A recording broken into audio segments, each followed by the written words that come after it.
Now, West Africa's open spaces and borders are making it a target for terrorists, drug smugglers, and human traffickers. But now 5 nations in that region known as the Sahel have set up a multinational military task force to better address these problems. A group of analysts discussed this new force and its prospects for success with VOA senior analyst Jeffrey Young. West Africa's Sahel region has been exploited by a wide range of terrorists, drug cartels, and human traffickers, criminals who take advantage of circumstance to ply their destructive trades. But West Africa is fighting back. In early July, 5 Sahel countries, Mauritania, Mali, Burkina Faso, Niger, and Chad, launched a 5,000-member joint military force it calls the G5 Sahel. While this force is tasked with addressing a wide range of problems, the prime motivation for its creation was the deteriorating security situation in Mali. More on that via Skype from Addis Ababa, from Institute for Strategic Studies Africa analyst Omar Mahmoud. The region suffers from, at its core, a large extremist threat in northern Mali, and that has spilled out to other parts of the region in the past few years. And we've seen that with attacks in Ouagadougou and Burkina Faso, with violence in as far as Côte d'Ivoire. And so it's a big concern. It's beyond just a concern for northern Mali at this point. The G5 Sahel Force was approved by the United Nations Security Council in June with Resolution 2359 to help MINUSMA, the UN mission in Mali, to, quote, carry out its mandate as well as an environment for implementing the agreement for peace and reconciliation in Mali. The European Union responded with a funding pledge of 50 million euros, but the budget for this force is slightly over 400 million euros.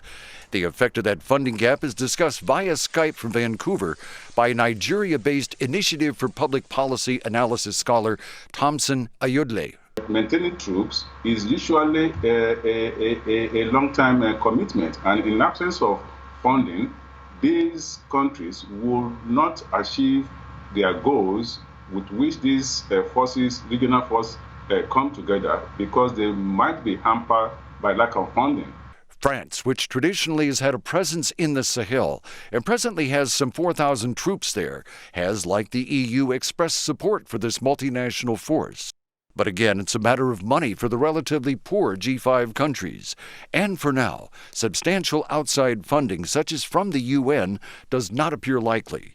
Via Skype from Dakar, European Council on Foreign Relations analyst Andrew Leibovich. The French government was hoping for either more cooperation, certainly approval and potentially funding, eventually under a UN peacekeeping budget or under a similar UN budgetary mechanism that just is not going to happen right now. The U.S. Africa Command, known as AFRICOM, has a presence in the Sahel, providing training for regional troops and other assistance. But this has not included substantial funding for G5 Sahel. While the problems of the Sahel are relatively distant for the United States, they are much more immediate for Europe.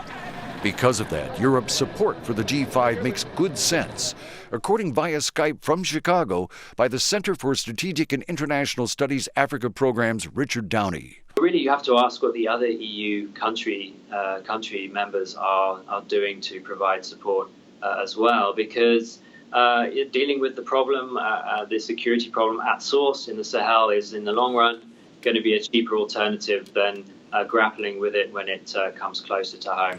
Downey is joined by other analysts in stressing that along with this new security force, the Sahel countries must address weak governance and development in order to bring lasting stability to the region. Jeffrey Young, VOA News.